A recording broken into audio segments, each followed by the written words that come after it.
एकविराईचा तर एकविराई तो डोंगरावरी जे म्हणतात ते हे कारल्याचं डोंगर. लोणावळा रोड पुण्या रोडला हा कारल्याचं तुम्हाला फाटा मिळेल. तिथून तुम्ही एकविराईकडे जाऊ शकतात. पहिला रस्ते थोडे अरुंद होते, पण आता रस्ते बऱ्यापैकी आहे. तुम्ही वरती पण गाडी घेऊन जाऊ शकता. तर आम्ही गाडी लावली आणि सुरुवात केली एकविराईचा डोंगर चढायला. तर गाईज मी तुम्हाला सांगतो, इथे मला भरपूर काही नवीन गोष्टी म्हणजे भक्तीच्या श्रद्धेच्या गोष्टी दिसल्या.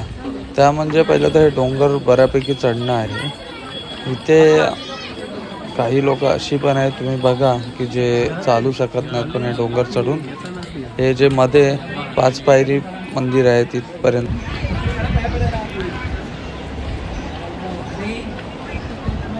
तर ह्या काकांचं म्हणजे इथे मंदिराच्या आतमध्ये मी तुम्हाला दाखवतो.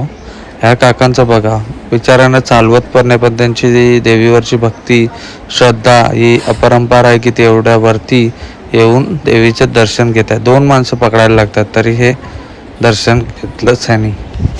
तर मध्ये असलेलं 5 पायरी मंदिराचं दर्शन घेऊन आम्ही डोंगर चढायला लागलो. तर इथे आम्हाला हा भाऊ भेटला. ह्याचं नवसाचं दर्शन होतं.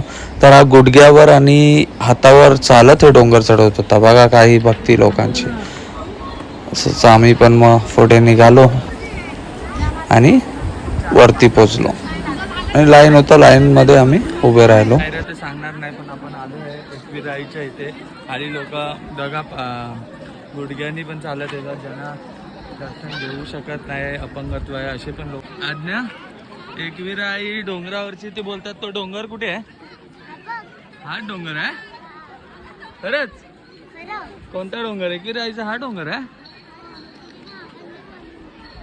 कोणी बनवून दिलेला? एकविराईच्या भावानी? काय बोलते? हा. ओ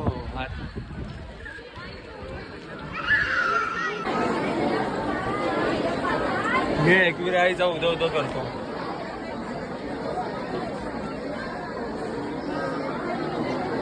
एकविराईचा बोलायचा उदो उदो करायचा. एकविराईचा उदो उदो. तर आताच आमचं दर्शन झालं. आज्ञा, दर्शन कसं झालं? उत्तम. तर तुम्हाला पण आईचा आशीर्वाद पाहिजे तर आमच्या चॅनलला सबस्क्राईब करा. लवकरात लवकर सबस्क्राईब. एकविराईचा